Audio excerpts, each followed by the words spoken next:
Yeah. All right, we're going to go ahead and get started.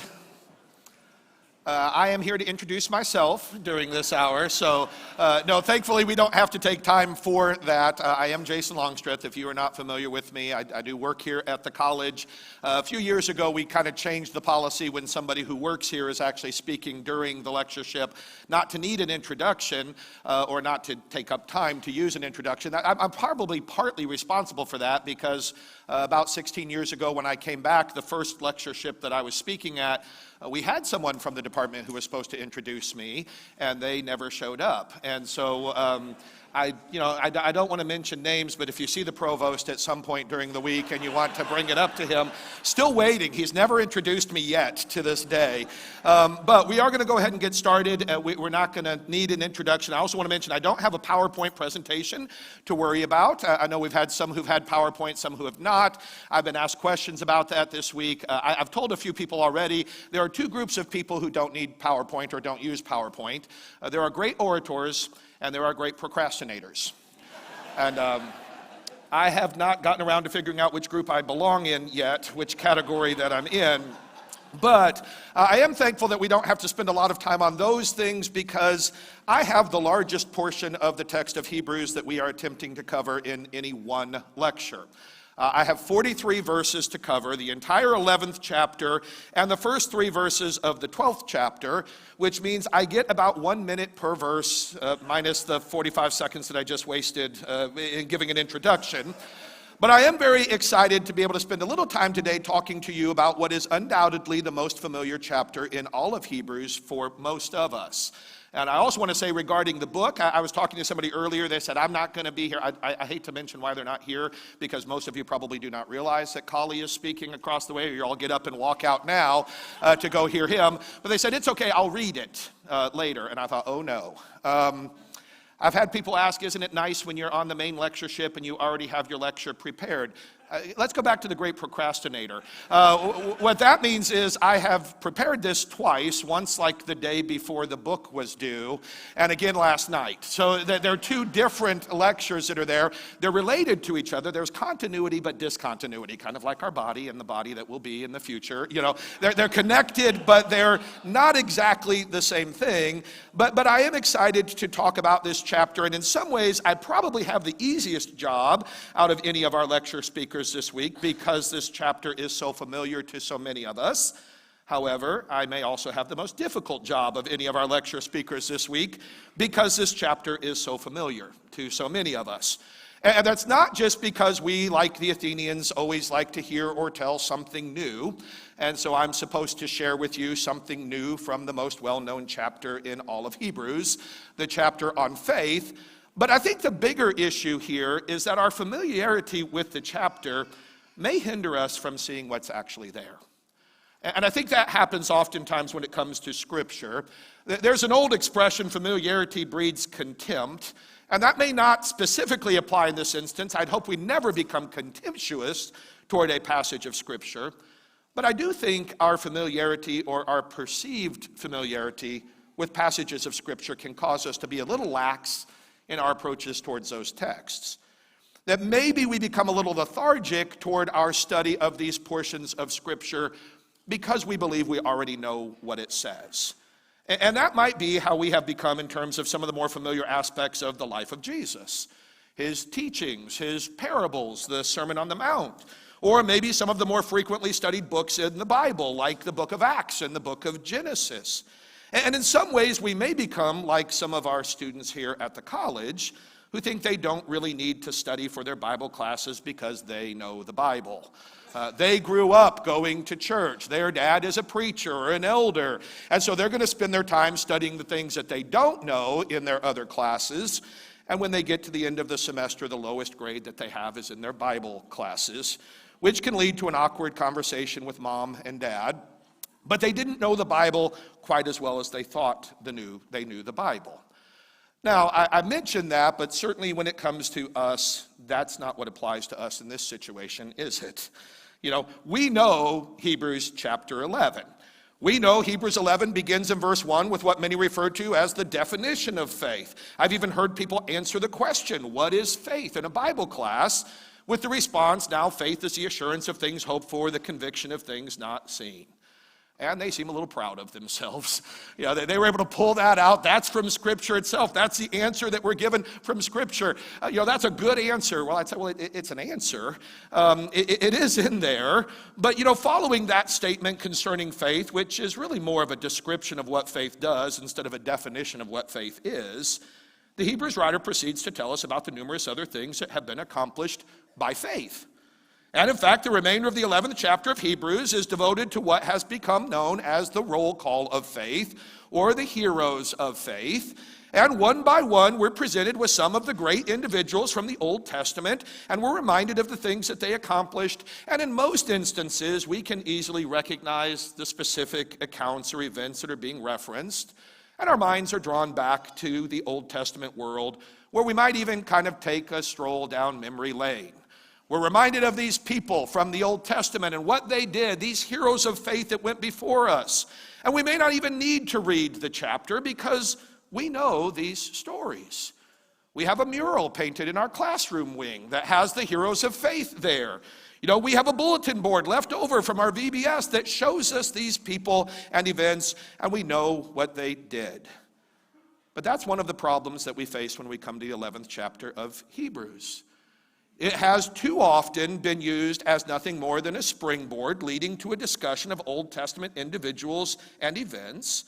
But that approach ignores the greater context of this chapter, and it ignores the overall theme of the book or of the sermon. And that's where I think we really need to kind of zoom out at times and consider the greater context before we can understand the purpose and meaning even of this chapter. And I know when we talk about kind of zooming out and considering the greater context, which has been done a lot this week, I've appreciated that from so many of our speakers, that's not usually what we like to do, I don't think. It seems to me we like to zoom in. We like to focus in. We like to get in those that's where we get into those exact words and the exact expressions that are used, the small details. And by the way, those small details are important. And I would say to you that Hebrews chapter 11 has a lot of them.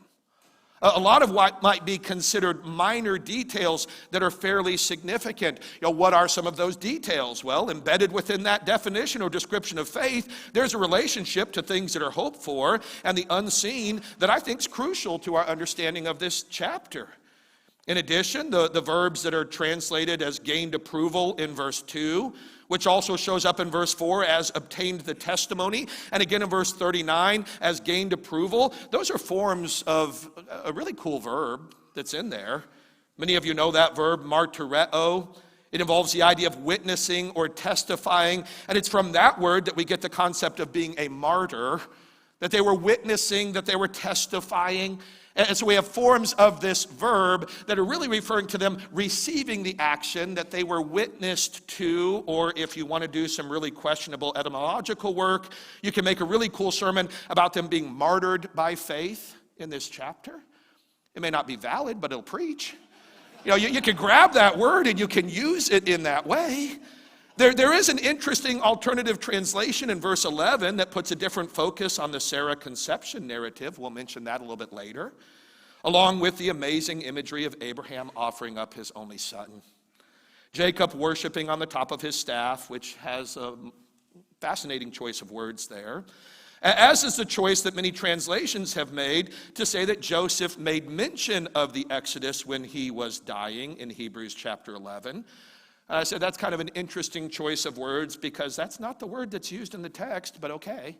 They chose to go a different direction in most of our translations, and we'll talk about that. When Moses considered the reproach of Christ greater riches, which the text does say back in Moses' day that he's considering the reproach of Christ, or he made a choice based on the reproach of Christ. And Rahab the harlot did not suffer the penalty of those who were disobedient because she welcomed the spies. A harlot who wasn't treated like the disobedient ones. She stands in contrast to the disobedient ones. There's a lot going on in this chapter, and we're going to get to some of that this morning. But I think it's extremely important that we start with the broader view and we zoom out, because as many of our other lecturers have already described, the book of Hebrews appears to have been written to Jewish Christians, and the primary focus of the book is usually presented as an attempt to show or remind these Christians that what they have in Jesus is better than what they had in Judaism.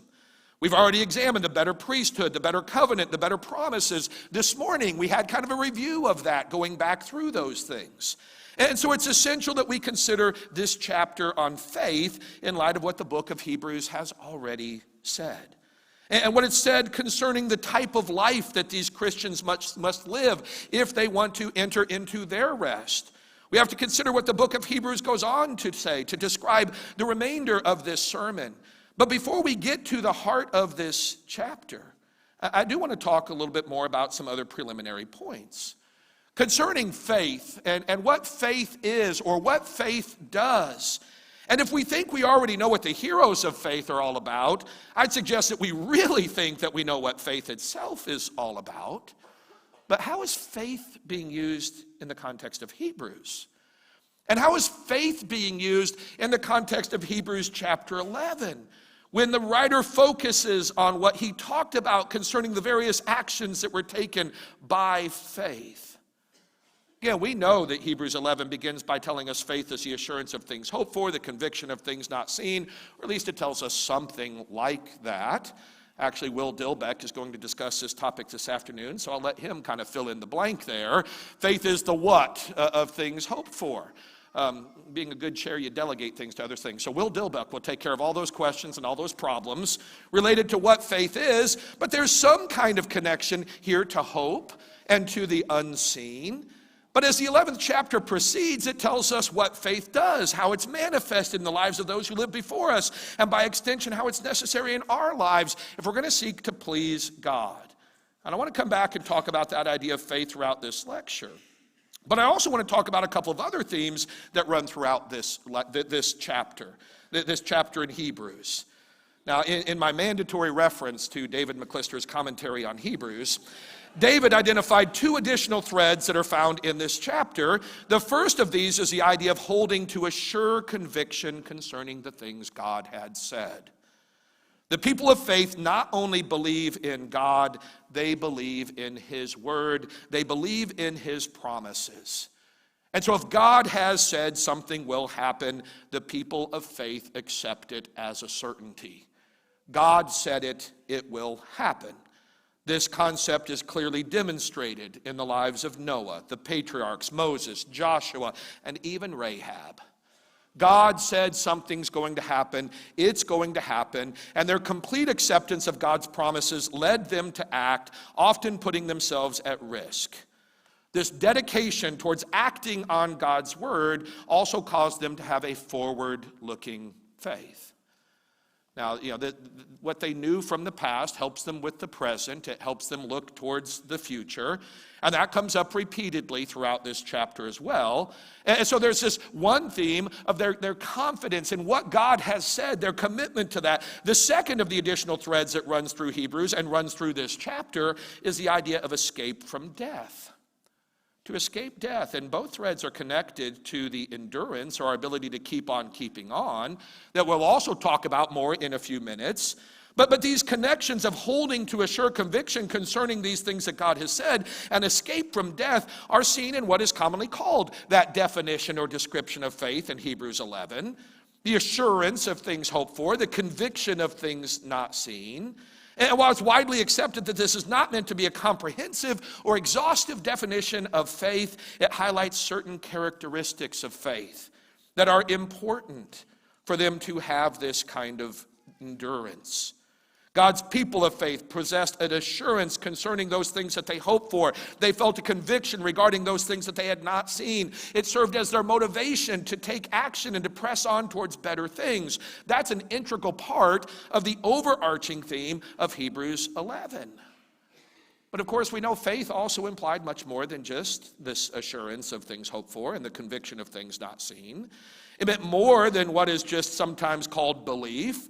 We've noted that the people of faith in Hebrews 11, they believe not only in God, but what God had said or promised. And this commitment is what the word faith is talking about so often in the New Testament. That their belief was placed in Scripture, their belief was placed in the law, in the prophets, in the Moses, in anything God was saying at any moment. And the word faith came to be the most commonly used term in early Christianity to describe the relationship between man and God. I mean, we have faith in God. And because we have faith in God, we live a certain way. We act a certain way. We respond to the revelation of God in a certain way. And that same kind of response or relationship is also what James described as faith in James chapter 2, verse 20 through 26. A faith that involves the whole person, that engages the intellect and the emotion and the will. Sometimes been described in this way, that the mind comprehends or understands the truth and accepts it as such. The heart desires and rejoices in the truth, and the will acts upon the truth. And so we hear it, we comprehend it, we believe it, we hold to it, we're going to act because of it. That's what faith is all about. And James provided two great examples to demonstrate this kind of faith, Abraham and Rahab. And the pairing of Abraham and Rahab there is a bit shocking in some respects, because Abraham and Rahab in many ways couldn't be further apart. But when it comes to this idea of having faith in God and acting on their faith, they're connected to one another through what they've done. And of course, they're connected not only in James 2, they're connected in Hebrews chapter 11. And maybe as a deeper understanding or introduction of Hebrews chapter 11, it's generally accepted that the Hebrews writer is making the same kind of argument here regarding faith when he presents these individuals who accomplished great feats by faith, the same type of thing that James is doing. And at some level, this narrative that we're provided in this chapter, it's not just about everything that they've done. It's not about all of their character, and we recognize that. We look at some of these people in Hebrews chapter 11, and boy, they're not just pure as the driven snow. They're not the greatest examples of always doing the perfect thing, the right thing, but they were acting by faith. They're doing what faith does. And of course, on some level, it's not really about the cloud of witnesses at all. It's about faith and what faith does. And so the connection here, when we consider the actions of these Old Testament examples in Hebrews 11, the necessity of faith manifesting itself through their actions is clearly seen. We recognize that. The concept of faith doing something or acting in some way, often considered the central theme in Hebrews 11. And even back in James, faith, if it has no works, it's dead, being by itself. Are you willing to recognize, you foolish fellow, that faith without works is useless? But of course, it's not just any works. It's not God just telling us to do something. It's God telling us to do what he said to do. Obeying him, following his commandments, being humble enough to seek out God's guidance and instruction. We have to be committed to obeying God and trusting him. And God has always demanded obedience of his people, whether in the Old Testament or in the New Testament. And this characteristic of obedience is implied every time we examine a people of faith. Believing is equated with obeying. And that's particularly true when you examine the concept of faith in Hebrews 11. That they believed God, they obeyed God. By faith, they did what God told them to do. And it's only by obedience that the people of God will reach their goal. And the ideas of trust and obedience are part of that faith that was demonstrated by the Old Testament characters in Hebrews 11. They trusted God would fulfill his promises. They trusted in his miraculous power. They did what God called them to do. And of course, Jesus shared his thoughts on the idea of a false faith, one that lacks both trust and obedience, in Luke 6:46, when he asked, "Why do you call me Lord, Lord, and you do not do what I say?" Here's this kind of false faith. You don't really trust me, and you're not really going to obey me. You're just claiming that I'm your Lord. It's worth noting that passage, by the way, in Luke 6:46 is right between a statement concerning the idea of bearing fruit, Luke 6:43 through 45, and Jesus' exhortation to act on his words and thus establish a firm foundation, Luke 6:47 through 49. If you hear these words of mine and you act upon them. So he's just talking about, you bear fruit by keeping my word and doing what I'm telling you to do. You hear my sayings, you hear my words, you act upon them, and that's how you're going to have this firm foundation. And those who do not act upon the words of Jesus will not have the kind of faith that will serve them well. Instead, they'll experience the ruin of their house. But another way that this aspect of faith is related to what takes place in Hebrews chapter 11 is this concept of hope. And in Hebrews 11, faith includes this idea of hope because faith in God's promise is the essence of hope. Those characters in Hebrews chapter 11 understood that they were just strangers and pilgrims, and they were headed to a heavenly dwelling. This forward-looking faith serves as an example to all of us, and in a sense, it's a faith that causes us to press on towards our goal and towards our mission. That faith leads the believer to focus on the eternal instead of the temporal. And in addition, it's by faith that we participate in the activity of God. Now, that may be one of the most significant items when it comes to some of these individuals mentioned in Hebrews 11. Ordinarily, we might think about these Old Testament characters and what God did for them. And certainly God did amazing things for them. But there's also this aspect of what they did themselves by faith. By faith, they were active participants and played a part in what God accomplished. Yes, God led them across the sea, but by faith they crossed the sea. Yes, God caused the cities to fall, but by faith they caused the cities to fall. God was working with them and through them, and this connection of faith and faithfulness is what leads them to sometimes be given credit by their faith. God did it. But by their faith, they participated in it. And of course, that could lead us into a bigger discussion of merit and grace. But we have to understand that God has allowed us to participate with Him in His works. And not only allows us to participate, He also called us for that purpose. And when we respond by faith, we engage in those activities that God has prepared for us to do.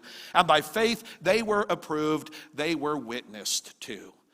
They had testimony to them because of their faith. Or if you want to preach the sermon, they were martyred by their faith. Their faith led to that. And with that in mind, I do want to spend a little bit of time considering the heroes of faith that are listed in Hebrews 11. And I'm going to share something that I've shared on previous occasions when it comes to this chapter, where I think there is one of the points that we miss, or a major point that we miss, when we've typically used these examples in Hebrews 11 as examples in and of themselves, and we've jumped just into the Old Testament character studies, and we almost feel like the Hebrews just needed to be reminded of their Old Testament heritage. By the way, I would suggest to you that they did not. I would say that when you reach this point in the book of Hebrews, and the Hebrews writer is coming back and says, look, I want to talk to you about Abraham, and I want to talk to you about Moses, I want to talk about Jacob, I said Joseph, that this audience isn't going, oh yeah, I forgot about Abraham. Yeah, what a great example. Moses. Oh, we forgot about Moses. Tell us something about Moses. They knew these individuals. They knew their life events. They didn't need a lesson about the patriarchs or the conquest to know what they'd done. But if we do a quick examination of the heroes of faith, we find that there are certain qualities or characteristics that are pointed out about each one that are not necessarily the things that we would think of at first. We're not given complete biographies for these characters or every action they took, or even not necessarily the most obvious actions that they took, but instead we're given a small sampling of what they accomplished as it relates to faith. And it seems, at least the assumption is, it's connected to faith. And when we read things like Abel offered a better sacrifice than Cain, or he was righteous, and though he is dead, he still speaks. Or Enoch was taken up so that he should not see death because he was pleasing to God. Or Noah prepared an ark for salvation and condemned the world and became an heir of the righteousness, which is according to faith. Or Abraham lived as an alien in the land of promise and offered up Isaac. Sarah considered God faithful and received the ability to conceive, at least the way most translations have translated that. By the way, I mentioned previously there's an interesting alternate translation in the NET Bible, and David McClister also discusses that in his commentary on Hebrews. There's my second mandatory mention of his book. And if you want to look at that, Hebrews 11:11 and what takes place there in the conception that's taking place there. That Isaac blessed Jacob and Esau, regarded things to come, that Jacob blessed the sons of Joseph and worshiped as he died, that Joseph mentioned the Exodus in his death and gave commands concerning his bones, that Moses was hidden as a child, he refused the treasures of Egypt and looked forward to the reward of God, and the others mentioned in verses 32 through 40. And then we come to Hebrews 12, verses 1 through 3, which is included in my lecture. And we would expect to maybe find the Hebrews writer to say, to look back at those examples and imitate their faith. That is not what he says. When he comes to Hebrews chapter 12, verses 1 through 3, he encourages us to look to Jesus, the author and perfecter of our faith. And I know I've shared in the past, I used to read through the book of Hebrews, and I got to that point, and I said, oh, okay, now we're getting back to Jesus. Now we're shifting back to Jesus, until I realized it wasn't a shift. That the heroes of faith are all types or foreshadowings that are pointing to Jesus. And I do think that becomes obvious when you look at what's said about them. And it fits perfectly with the central theme of Hebrews, that we have this great high priest, and it's all about Jesus. And I want to take a minute to consider that, certainly not in the detail that I've done in the past. If you're really interested in this, I have a previous lecture. I'm not selling it or making any money off of it. It's there for free. But Jesus and the heroes of faith. And you can go back, and it's just examining this typology in Hebrews chapter 11. But to briefly spend maybe 10 minutes on this, or maybe a little bit more, maybe a little bit less. But when you look back and concerning Abel, what we're told in Hebrews 11:4 is that he offered a better sacrifice than Cain. And I'd say even as you start that list of these heroes of faith, is that really the detail that you remember about Abel? Well, yeah, it's in the text. I mean, he offers a sacrifice and it's acceptable to God, and his brother offers a sacrifice and it's not acceptable to God. But most of us, if we mention Abel, it's probably hard to think about Abel without thinking about Cain. And when you think of Cain and Abel, you think of Cain killing Abel. But he starts out and he focuses on the better sacrifice of Abel, and I think that's important. Because Hebrews 10 had just told us that Christ's sacrifice is better than any sacrifice from the Old Covenant.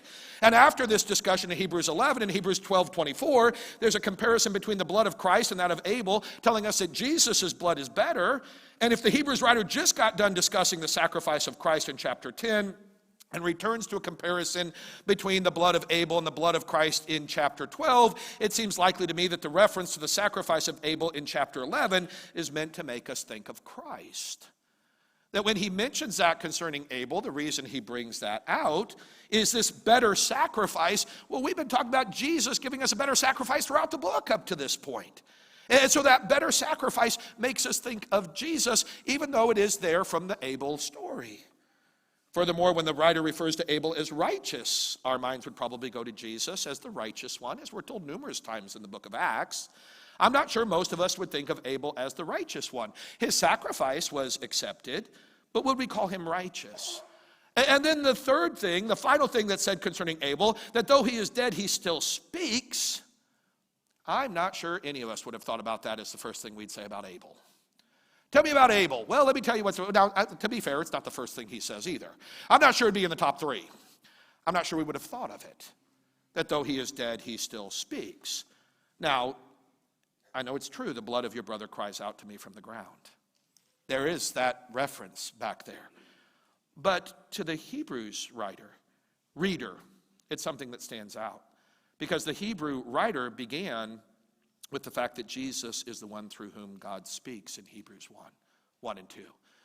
So, if we're asked who offered the better sacrifice, who's the righteous one, and who's the one through whom God speaks, we probably wouldn't think of Abel. We would rightfully think of Jesus Christ. And I think that's an intentional foreshadowing of Jesus. And we can follow that thread through the other heroes of faith. Enoch, what was said, he was taken up so that he would not see death. That's true, but Enoch is a rather obscure character from the Old Testament. Why is he mentioned? I would argue he's not an obvious contender to be a great hero of faith. That he doesn't stand out in the Old Testament. If you were making a list and saying who are the most significant people from the Old Testament to include on this list, you're probably not putting Enoch there. But there is this fact about him that he was taken by God. And Acts chapter 2, verses 24 through 27 tells us Jesus was not abandoned to Hades, which is a central point in Peter's sermon on the day of Pentecost.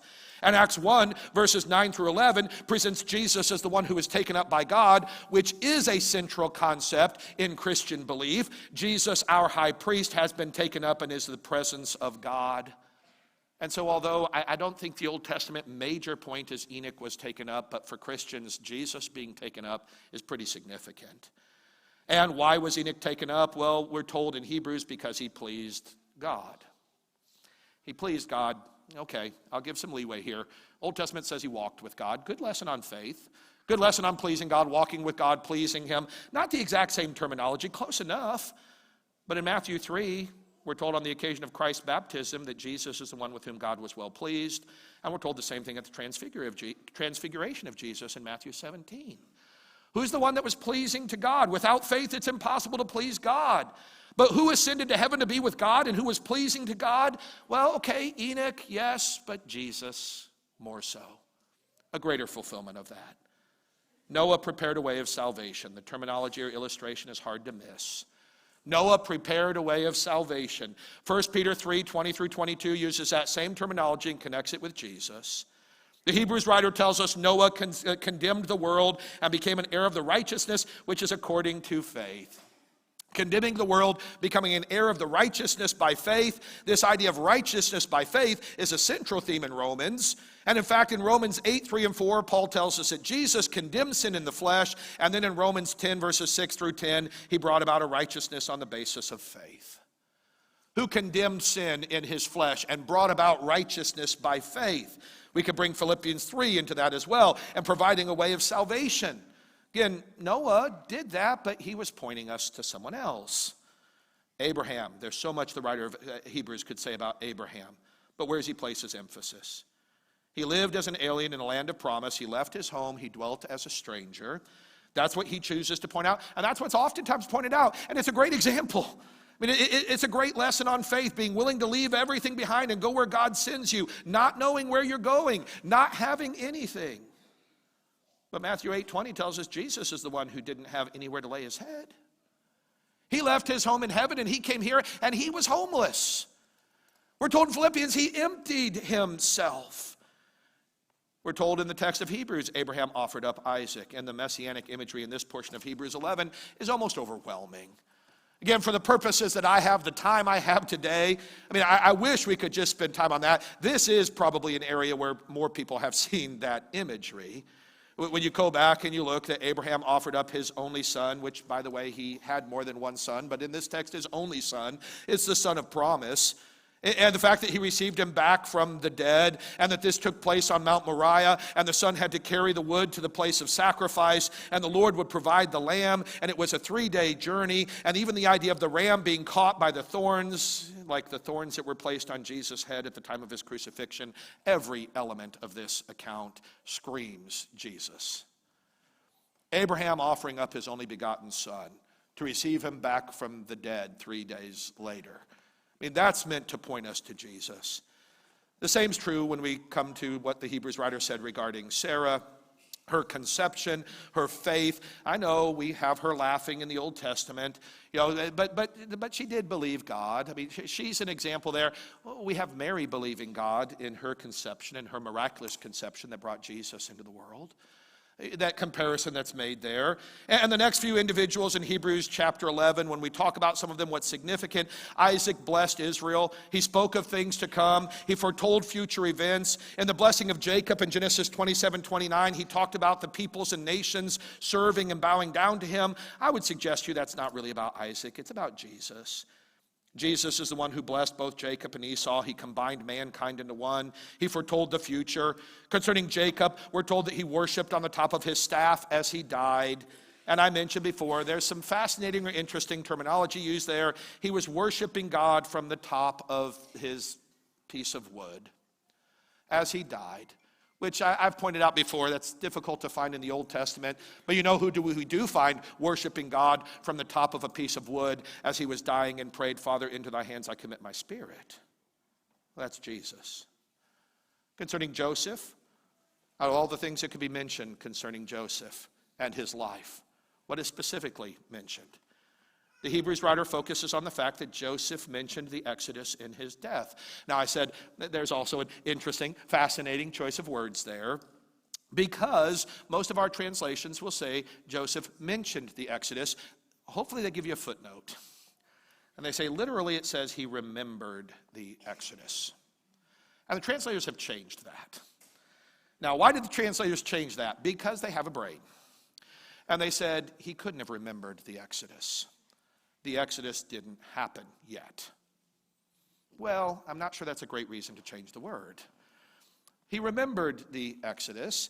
He remembered the promises of God. You know what is interesting on this one, and if I take a minute just to drive down a little bit more, I've talked about this a couple of years ago in a lecture as well. There is a significant event in the life of Joseph that he remembers that changes his perspective on things. You remember? His brothers come down to Egypt to get food. He remembered the dreams. He remembered the dreams. And I think that helped him understand at that point what God was doing through him. He remembered the promise of God. He remembered this was part of a plan of God. You know, that God was going somewhere with that.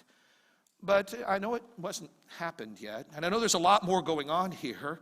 But when we understand that, here we're told he remembered the Exodus. Well, in Luke chapter 9, verse 30 and 31, Jesus was discussing his Exodus with Moses and Elijah right before he set his face towards Jerusalem. Your text will say he was talking about his departure. It's the Greek word Exodus. He was talking about his Exodus that he was going to take. He told the thief on the cross they would soon be in paradise. You know what else was said about Joseph? He talked about his bones. He didn't want them left behind in Egypt, in the land of slavery, but whose bones weren't left behind anywhere. You know, Jesus departed this land of sorrow. His body was transformed, and he ascended from the earth. The tomb is empty. His body's not here. What did the Hebrews writer say about Moses? He was hidden as a child because of the king's edict. The king had ordered all the children to be killed. Well, Jesus was hidden as a child because they were seeking his life as well.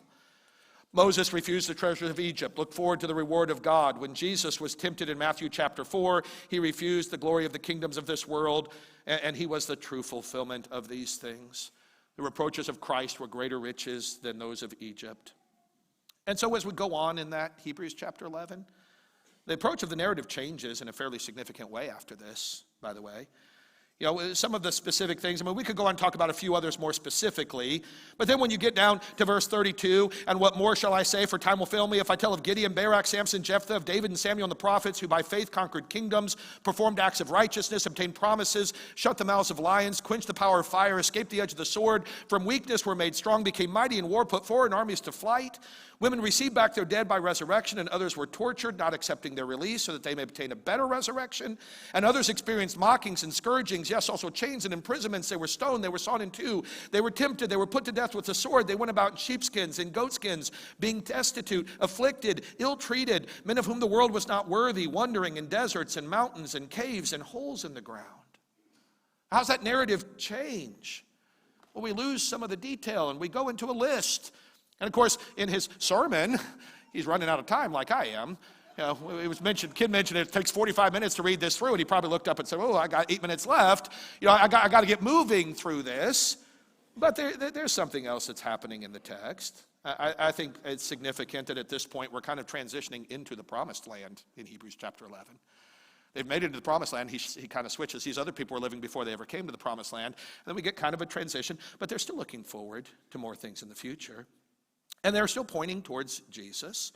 And, you know, again, we come to Hebrews chapter 12, and it says, let us look to Jesus. And so these other individuals were meant to be an encouragement. However, Jesus is the true author and perfecter of faith. And so we see Jesus, and we don't want to miss the forest for the trees. And when I've talked about this before, I have had a lot of people say, you know, I never saw Jesus in Hebrews chapter 11. And I think he's clearly there. But I also think there's something else we can miss in this chapter. Because this isn't just about Jesus in general. This is a chapter on faith, but it's a chapter on faith as it relates to endurance. And I think that's significant. That we could talk about Jesus as an example regarding every aspect of faith, but this is devoted to the idea of endurance. That's what was being talked about in chapter 10. That's what he comes back and talks about in chapter 12. That we need to have the endurance to keep pushing on. The faith that doesn't shrink back, but preserves the soul. And how is that faith characterized or described? Well, in Jesus' case, when you come to chapter 12, he was focused on the joy that was set before him, and he despised the shame. And that's the kind of faith that's put on display over and again in chapter 11. It doesn't give in to whatever tribulations or challenges that arise. It overcomes those things. It doesn't become obsessed with the current situation. It looks towards the goal or the prize. It's not entangled by sin. It's not kept here. It devotes itself to there. And at the beginning of our study, we mentioned the two themes that David McClister said in his commentary. They're intermingled with the concept of faith throughout this passage. My third and final mandatory mention of David's book. And one of those themes was holding to a sure conviction concerning what God has said. Do we believe the promises of God? That's what allowed the heroes of faith to endure what they endured. It was the kind of faith that Jesus also demonstrated. They believed the promises no matter what. They were forward looking. They were looking to the promised land. They were looking to the reward. At the end of Hebrews 11, it says, all these, having gained approval through their faith, did not receive what was promised, because God had provided something better for us, so that apart from us, they would not be made perfect. They were looking to the future. Even after they entered the promised land, there was something else. A little earlier in chapter 11, in the middle of the discussion of the heroes of faith, we have the statement, all these died in faith without receiving the promises, but having seen and having welcomed them from a distance, and having confessed that they were strangers and exiles on the earth. For those who say such things make it clear that they're seeking a country of their own, and indeed if they'd been thinking of that country from which they went out, they would have had opportunity to return. But as it is, they desire a better country, that is a heavenly one. Therefore God is not ashamed to be called their God, for he has prepared a city for them. What a powerful statement. They are looking for a country of their own. They are looking for a heavenly country. They had that forward-looking faith. And by the way, I made it 41 minutes without saying eschatology, but there it is. They were looking forward to the reward. That's what it was all about. It's about the end. It's about where they're going to get to. And even at the beginning of the chapter, when we read, without faith it's impossible to please him, for he who comes to God must believe that he is, and that he is a rewarder of those who seek him. This belief in God and this belief in a reward of God gives him the faith that looks to the future. Jesus understood this, and he modeled this faith. The second theme that David mentioned, I'm not going to count that as a fourth, it's still the third reference to his book, was being able to escape from death. And I would say to you that by faith, even when the heroes of old were put to death, they were not defeated.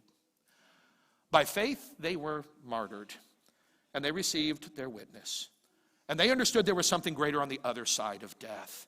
Their faith carried them through death to escape death. And that idea is brought out throughout the chapter. Maybe starting with the example of Abel, who was killed because of his act of righteousness. Have you thought about that? I mean, what we're told, by faith he offered a better sacrifice. And what happened because he offered a better sacrifice? His brother killed him. He did what was right by faith, and it led to his death. But he still speaks. Comes out at the end of the text and listing those who all went through these horrible things. Even some individuals like Samson, who is tough to use as an example of behavior. We put him in there because God said so, but I'm not sure I would include him on the list. However, he had faith. He had faith when he couldn't see anymore because his eyes had been taken out. And he trusted in God in his death, looking beyond this life to something else.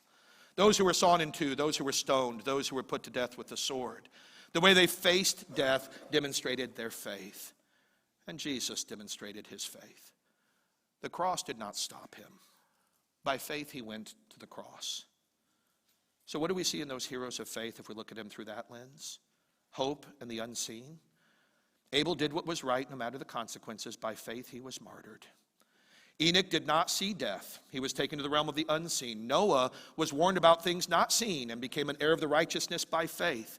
His world was destroyed, but he looked to something better. Abraham went to a land that he had not seen, and he lived as an alien in the land of promise. The promise was everything. They looked for a city built by God. They saw the promises and welcomed them from a distance. They didn't receive them here.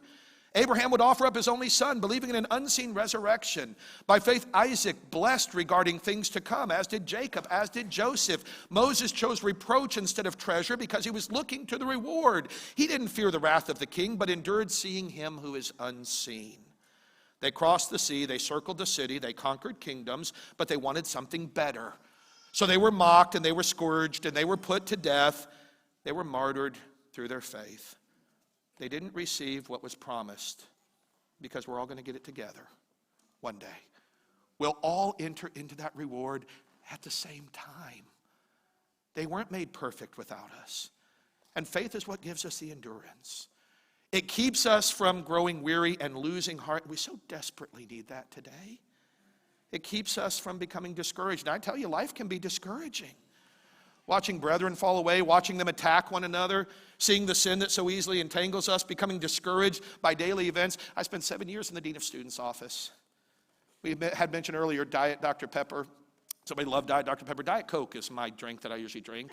And I remember years ago, I was told, Diet Coke will cause you to lose your memory. And I started drinking it a whole lot more. There are things I don't want to remember. I don't want to remember everything that happened.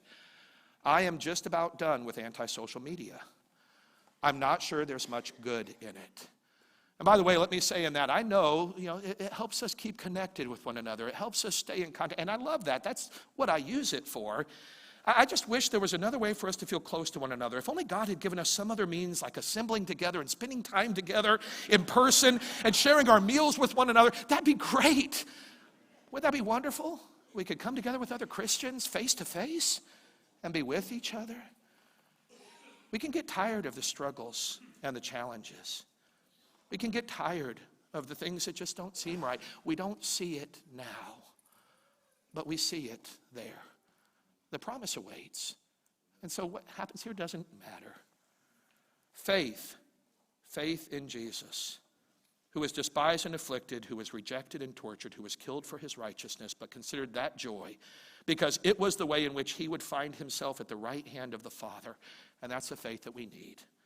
Let us run with endurance the race that's set before us, fixing our eyes on Jesus, the author and perfecter of faith, who for the joy set before him endured the cross, despising the shame, and has sat down at the right hand of the throne of God. For consider him who has endured such hostility by sinners against himself, so that you will not grow weary and lose heart. Thank you.